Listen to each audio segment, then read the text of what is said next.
শিক্ষা দুর্নীতি নেট দেখা গেছে নিট পরীক্ষার প্রশ্নপত্র ফাঁস, সিবিএসই পরীক্ষার বিভিন্ন প্রশ্নপত্র নিয়ে মুখ্যমন্ত্রীর বাড়ি ঘেরাও কর্মসূচিতে কংগ্রেসের বেশ কয়েকজন যুব নেতারা গুরুতর আহত হয়েছিলেন।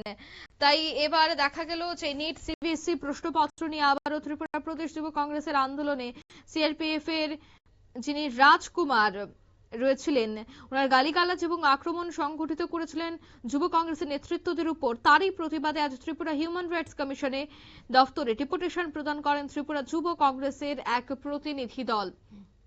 ত্রিপুরা মানব অধিকার কমিশন অর্থাৎ হিউম্যান রাইটস অফিসে গিয়ে তারা যোগাযোগ করেন এবং একটি স্মারকলিপি দ্বারা তুলে দেন, ডেপুটেশন তুলে দেন, যেখানে সিআরপিএফ এর গালিগালাজ, অন্যদিকে যেভাবে আক্রমণ করা হয়েছে বিষয়টার বিচার চেয়ে কিন্তু আজ তারা দ্বারস্থ হয়েছেন। এই বিষয়ে কি বলছেন যুব কংগ্রেসের সভাপতি নীলকমল সাহা, শোনাবো।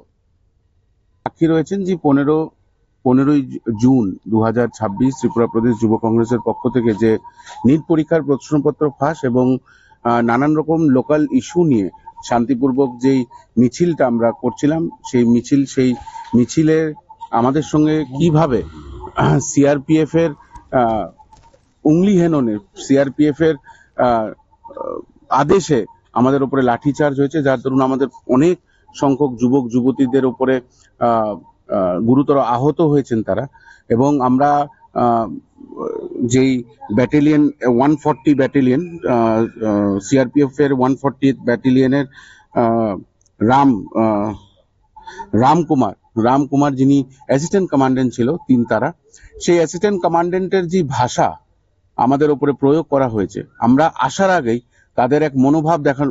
তাদের মনোভাবে সেটা স্পষ্ট ছিল যে তারা যুব কংগ্রেসের এই যে আওয়াজ, এই যে সরকারের বিরুদ্ধে এই যে আওয়াজ, এই গণতান্ত্রিক পদ্ধতিতে যে আমরা প্রোটেস্ট করছিলাম, সেই প্রোটেস্টকে রুখে দেওয়ার, আমাদের কণ্ঠকে বন্ধ করে দেওয়ার, আমাদের আওয়াজকে জোরালো না হওয়ার এক নীল নকশা তারা আঁকছিল।